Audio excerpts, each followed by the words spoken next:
Retrouvez l'innovation du jour avec EDF. Et avec Anissa Mbida, Nico Saliagas. On va parler d'une innovation qui tombe à pic avec le beau temps ces derniers jours. Des lunettes à la fois de soleil et de vue.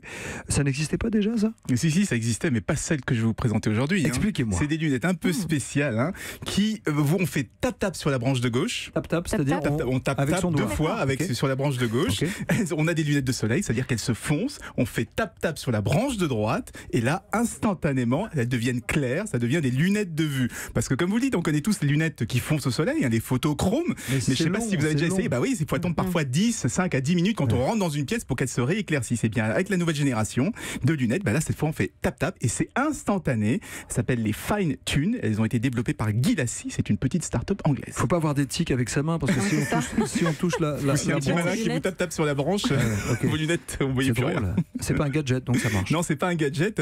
Alors la différence, c'est que justement, les lunettes photochromes, elles se teintaient automatiquement avec le soleil. Là, c'est beaucoup mieux parce que, vous savez, ces lunettes photochromes, elles réagissent en fait aux ultraviolets. Donc il peut y avoir parfois très peu de luminosité, un temps couvert, et pourtant les lunettes vont se foncer quand même parce que les UV vont passer. Ça explique aussi pourquoi elles ne fonctionnent pas en voiture, parce que comme le pare-brise de la voiture bloque les UV, eh bien on peut être ébloui par le soleil, mais les lunettes ne foncent pas. Alors que dans cette nouvelle génération, on a utilisé plutôt des cristaux liquides qu'on allume ou qu'on éteint à la demande.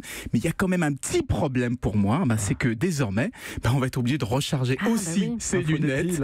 Sinon elles se teintent plus. On a des lunettes qui restent claires. Elles sont disponibles partout, on les trouve, ça y est. Ça arrive là tout bientôt. Bon, merci Anissa Mbida, c'est tous les jours sur Europe 1 à 7h25.